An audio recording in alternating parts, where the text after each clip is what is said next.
Hey guys, John here from Team Blind MST. You guys have been asking for a Constellar deck profile for a while, so here it is, finally. I've been waiting on one card for forever, probably actually a month. I bought it a while ago, and it still hasn't gotten here, and it should have gotten here 2 weeks ago, so I'm going to file, probably if it doesn't get here tomorrow, I'm going to file a complaint and just ask for a refund and just buy another one. But, yeah, so normally I don't do deck profiles unless I have the whole deck. I don't like saying, oh, I wish I had this, but I don't. But it's whatever. I have a placeholder in it for now that I've just been running. That's also a good card, so it's fine. Also, 2 disclaimers. One, I don't have power. I don't know why. It's just monsooning outside in the middle of the day, but I don't have power, so the quality of this video is probably going to be pretty poor. I'm sorry if you can't see anything. I'll try to say the names of everything, explain everything so that you guys can see, and I'll put, of course, the deck list in the description as always, so you guys can look those cards up. And then the second thing is, this probably isn't the best way to run Constellars. This is a more combo, fun, playmakey type build. There's a lot of options in this build. This build has outs to pretty much everything, and it's a lot less cookie cutter, this than it is, okay, my opponent made this board, how do I get over it and maintain advantage? So it's just a lot of fun. There's just a lot of fun things you can do with this build, and the only reason I really even I've always wanted to put Constellars together was because a lot of cool cool card interactions with Pleiades, and I don't know, I like how there's a lot of room for back row in it too. But like I said, this is a more combo oriented build and not a super stun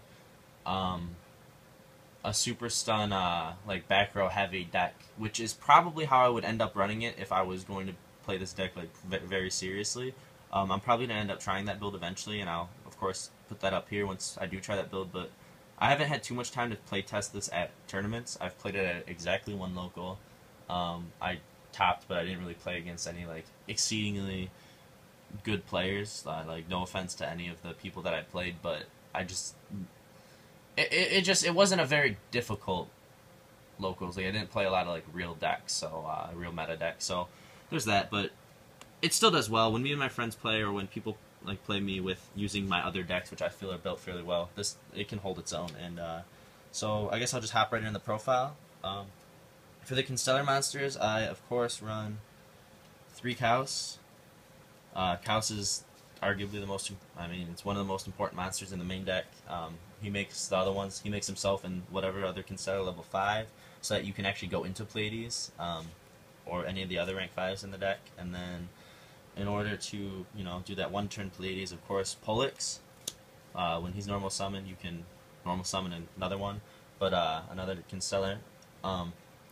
He has the effect where it's a condition for the turn, so even if he gets effect failure or breakthrough skilled or Fiendish Chain, you still get that second summon. A lot of people don't know that, and all day people are Fiendish Chaining my Pollux or whatever, not knowing that he would still go off, and it just, like I said, it was just people inexperienced against Constellars, I guess, that just ended up, pulling through for me. And then, on the other hand, 3 Algeidi. This functions the same as Pollux. When it's normal summon, you special summon another one. This can be Valor, this can be Fiendish Chain, etc.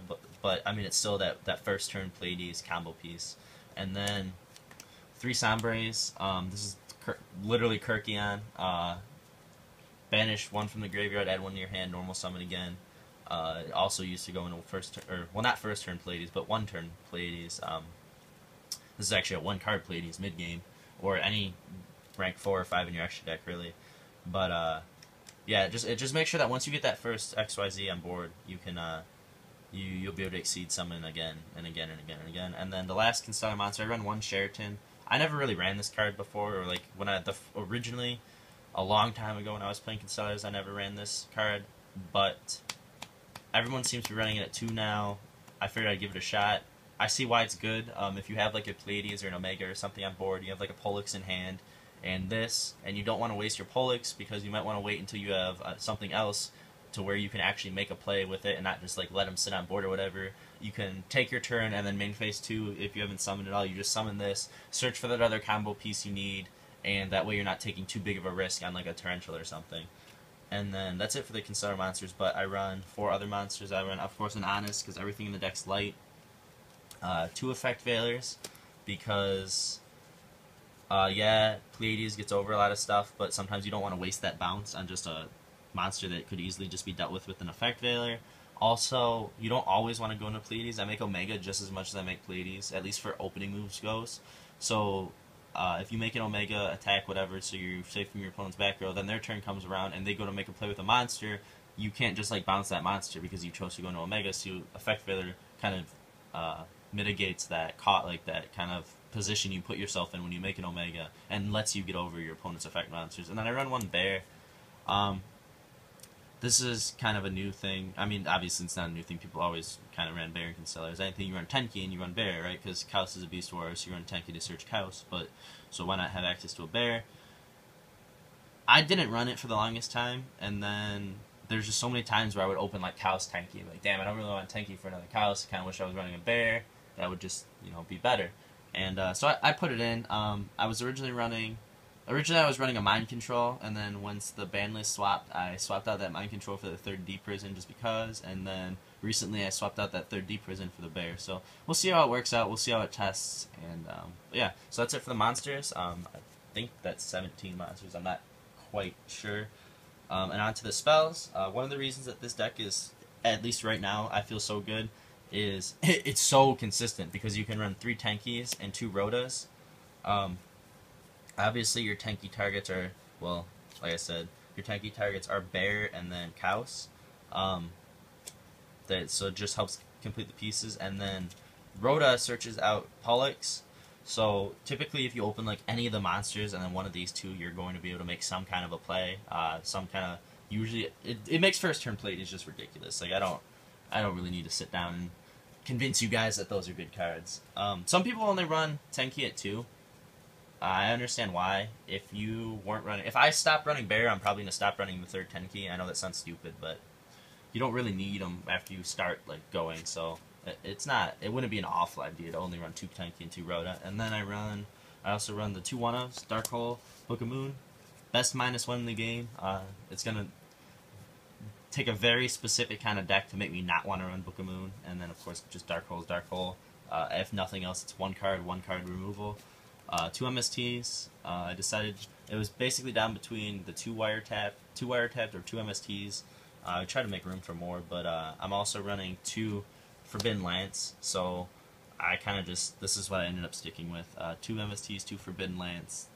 Lance helps protect me from trap cards that wiretap would protect me from pretty much everything except for Solemn, so I'm happy with that. It's alright, I don't regret that. And then this card is absolutely busted. Rank Up Magic, the 7th one. I don't know if you guys know what this does, but basically it takes, you special summon, when you draw it, like right when you draw it, and it has to be as soon as you draw it, you reveal it, then on your main phase 1 you special summon a number 101 to 107, I believe, from your extra deck, and then you immediately rank up. So I'm not gonna lie, basically what you do is you reveal this, you show it to your opponent, then main phase 1 you special summon Silent Honors, and then you immediately overlay into Silent Honors Dark. It's kind of, I say it's broken, but it kind of is. Like, it just steals games. There's so many games where I'll be like kind of in a bad position and I draw this and I'm like, oh well, GG, like sucks to be you, I'm sorry. Or if you have plays already planned for your next turn and then you top deck this, it's even better. Like, it's just so much more disgusting. So that's all I have to really say about the 7th one. Honestly, I'm probably going to start running it in every single deck that doesn't have some kind of draw power, because the only way this is bad is if you open it, in which case you're really fucked, especially if you go first, because then you're basically playing with 4 cards, or if you draw it off of like something with draw power, because you have to draw it during your normal draw. But I mean, it's stolen so many more games for me than it's ever lost me, so I might run this in literally every single deck that doesn't run draw power. Except Sylvans. I'm probably going to try it in Sylvans because I can stack it in so many ways, and even if I draw it off of like a Hermitry or a Charity, I can, like I said, use Charity to put it back. Then onto the traps. I run 2D Prison. It's just better than Mirror Force. Like I said, I was running the 3rd, but I took it down because, I don't know, I wanted to be a little bit more aggressive, and I already have a lot of defensive cards in the deck, so I just wanted to get that bear and just be a little more aggressive. And then the 4 1-offs. Don't need to explain why these are good. A lot of people don't run Compulse anymore. I understand why they don't run Compulse. I just feel like that I'm just running Compulse. 3 Fiendish Chain. Chose to run Fiendish Chain over Breakthrough Skill because this is one of those cards that just has such a nice interaction with Pleiades. Like I was saying, it's one of the reasons I wanted to run the deck, just because it's just like a fun thing to do. A lot of times you just need to stop your opponent's monster effect on their turn. You don't care if they have the effect on your turn or not. So like, you Fiendish Chain them, turn comes around to you, you can just run over their monster now. You bounce your Fiendish Chain back so that you have it for next turn, basically. Like that's basically it. I know the logic could be like, well, I mean, you could just use Breakthrough Skill then, because like you can use Breakthrough Skill twice anyways, but yeah, but you can't really use Breakthrough Skill the second time in your opponent's turn, and then on top of that, Fiendish Chain also stops attacks. It's just, I don't know, I just really like the way it interacts with Pleiades. That's why I'm, like I said, it's part of the reason I'm even running this deck at all, is because of those plays. And then, same exact boat, Safe Zone, not 3 is kind of cloggy, but this is disgusting because obviously if your opponent like hits it blindly, you can just chain it to their monster, pop their monster, but you can use it to protect your monsters, or maybe they have a monster on board that you would be about to bounce with Pleiades, but then you don't really want them to have it back in their hand because maybe next turn they can do something with it. You Pleiades your Safe Zone, activate Safe Zone, target their monster, Safe Zone comes back to your hand, their monster gets blown up. And then you still have your Safe Zone. You just set it next turn. So it's just a nice little combo you can do. And like I said, one of the reasons why I actually ended up picking up this deck. Onto the extra deck. For rank 4s, I run. I'm sorry. I'll go to Constellar Monsters first. Constellar Monsters, I run 2 Pleiades, obviously. I only run 2 because I feel like you just don't really always need the third one. I can't honestly say that I've ever been dueling like, damn, I wish I had that 3rd Pleiades. Usually, if they're going to get rid of my Pleiades and I'm not going to like plus off of them getting rid of my Pleiades, I'll just bounce my Pleiades back to my extra deck just so I have technically like that 3rd one. But yeah, so there's 2 Pleiades. M7, it's just M7. You kind of have to run it. It's part of the OTK, so that's why it's in here. Plus, if you run out of materials on your Pleiades, you just overlay it. He's just stronger, and the next turn you can maybe do something with it. And then I run 1 Praecipe and 1 Omega. I always said I was going to turn this into just a second Omega because Omega is really good. I make Omega a lot, but as I played more with it, I realized that this is an out to some things that you just kind of don't have an out to. It gets over mainly Leo, and this deck kind of has a little bit of a hard time getting over Leo because if they put a Leo on board, and they're just going to be expecting like Pleiades and stuff, so they're never really going to enter their battle phase unless they're in a position where they will just be able to beat you. Like they know you don't have a response for that main phase 2 to get over that Leo. So this is good because you can just straight attack over them. So that's it for the Constellar Monsters. And then for the rank 4s, I run 2 101s. Amazing card. 1 Exciton, a Cowboy, and a Dweller. I run the Dweller obviously for the hands, Cowboy because Cowboy for game is just too real of a thing. Then the 2 101s and the Exciton. Honestly, I don't think I've ever made this, but it's just, I know the second I take it out, I'll be like, damn, I wish I had an Exciton. And the 2 101s, I was originally running 1 101 and 1 Diamond Direwolf because you don't make 101 that much in this deck. But with this card, there were times where like I made a 101 and then I drew this card and I'm like, oh well fuck, I wish I just lost all that free advantage because I only have 1 101 in my extra deck and it's on the field right now. So or in the graveyard. Or vice versa, I use this early in the duel and then I want to go into a Silent Honors later on and I can't because I don't have another one. So I just decided that if I'm running this card, I need 2 101s. That's pretty much it. Also, you guys have previously said like, oh, I want to run like these builds, but 101s and Excitons, I can't afford them. Like they're really expensive cards, and you're right. These cards are way too fucking expensive for little pieces of cardboard with shiny foil on them. Like I agree with you. It's dumb. It's retarded. But Silent Honors and Exciton are confirmed along with Dracossack and Spark Dragon and that Red Jewel Dragon Archfiend. They're all going to be in the Megatins. They'll all be Platinum Secret Rares in the Megatins. They're probably gonna do like a promotional booster pack thing like within the Megatins, like what they did with the Big Eye reprint. So you're not guaranteed to get them, you're just guaranteed to get one of the 6 of the reprints. I forget what the 6th one is. But that still means that these are not, that's not going to be an $80 card. These aren't going to be $60 cards. Like, they will be accessible to you. And a lot of people are really sad about it. But honestly, man, card games are card games. Like, cards should be easily accessible to a lot of players. I'm not mad about the Quasar reprint. Why? Because Quasar's Quasar. If you're a real, true fan of Yu-Gi-Oh! And you absolutely love that Quasar deck, you're not going to run a Quasar reprint. You're going to run the original one, right? So, like, the cards are going to still hold some value. And now, those cards are also accessible to newer players that don't want to spend a lot of money on the game. So I just feel it's good. I feel the same way about 101. I don't think Alti 101s are going to lose value because, like, people with Alti 101s specifically want Alti 101s. Like, they're not going to be willing to sell them. The first edition ones, at least, should hold their value. Maybe the reprints will lose, or not the reprints, but like the unlimited edition ones might lose some value. But I guess that's a real discussion for another one. And then Exciton, I mean, whatever. Like, this card's too ridiculous for everyone not to have access to it and us to say it's like a fair thing, especially at locals. Like, I never get Exciton. Like, it's kind of depressing, like how little people use this card against me. I wish I saw it more.